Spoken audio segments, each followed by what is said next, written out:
sanki başqa bir planetdə yaşadıklarını düşünməmək mümkün deyil. Bəs dünyanın geri qalanından fərqi nədədir? O halda gəlin birlikdə baxaq və görək.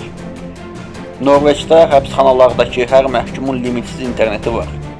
Və bu sadəcə başlanğıcdır. Hər birinin plazma televizoru, şəxsi duşu və istəsələr tək nəfərlik, hətta lüks sayılacaq otaqlarda qalmaq hüquqları var. Amma buna baxmayaraq, ölkədə cinayət